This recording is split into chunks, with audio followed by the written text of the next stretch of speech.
एक विचारधारा मेरे सामने आया जो मुझे काफ़ी प्रभावित किया। अगर मुसीबत आए जीवन में तो उससे मत टकराइए, उसके सामने अपने सर को झुका दीजिए।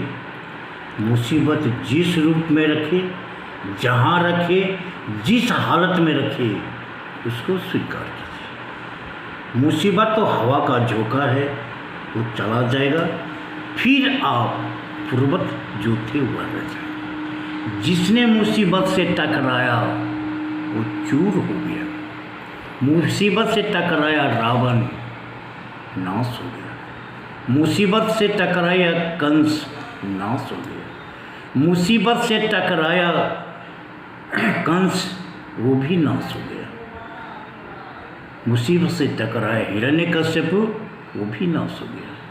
लेकिन मुसीबत के सामने वाल्मीकि जो एक चोर थे, एक देवर्षि बन गए। बड़े बड़े ग्रंथों की रचना की, अगर वो भी टकराए होते तो उनका भी नाश होता। नमस्कार, मैं कारी गुरु जी। आज इसी बात की मैं खुद तहकीकात करूँगा, ये सच्चाई है कितनी। एक समय की बात है कि भगवान बुद्ध अपने एक शिष्य के साथ भिक्षाटन में जा रहे थे। अब रास्ते में एक ढालुआ जमीन मिला, उसमें उनका शिष्य फिसल गया, वो लुढ़कने लगा। लुढ़कते लुढ़कते आगे के सामने खाई में गिरने वाला था, लेकिन संजोग देखिए, उसी समय एक बांस का शीर्ष उसको पकड़ा गया और उसने उसको पकड़ लिया।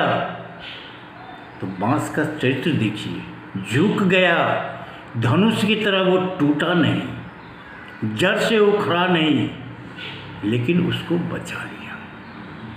और झूलते हुए एक किनारे से दूसरे किनारे गया, दूसरे से पहले किनारे पे आया, और फिर भगवान बुद्ध ने उसे पकड़ के रास्ते पर रख लिया।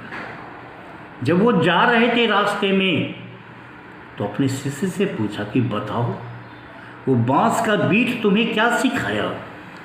तो शिष्य कहा कि गुरुदेव, मैं तो कुछ नहीं बता सकता, उस समय मेरी मानसिक स्थिति ठीक नहीं थी, और दूसरी बात, मैं पौधों की भाषा को नहीं समझता।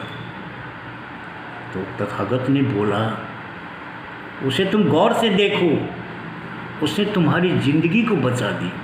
तुम्हारे सामने मुसीबत आ गया, लेकिन उन्होंने मुसीबत से टकराया नहीं। वो झुक गया, जो सीधा था वो धनुष की तरह झुक गया, लेकिन जड़ से टूटा नहीं। जिस स्थिति में वो रखा, उस स्थिति में रही, और जब मौका मिला तो फिर वो बांस का पेड़ सीधा हो गया। जिस स्थिति में था वो स्थिति में चला आया। दुख एक क्षणिक होता है, और उससे जो घबरा गए, टूट गए, वो मिट्टी में मिल जाते हैं। कहानी तो बहुत छोटा है, ये हमें शिक्षा देती है कि मुसीबत से धैर्य और के साथ उसका सामना नहीं, उसके शर्तों को मानना चाहिए। जिस रूप में, जिस हालत में रहिए। और बांस देखिए झुक गया, लेकिन टूटा नहीं जस। लेकिन अगर वो टूटता नहीं, झुकता नहीं, तो शायद उसकी अस्तित्व ही नष्ट हो जाती है। इसलिए मुसीबत जब कभी मिले, शायद से उसका सामना कीजिए। नमस्कार।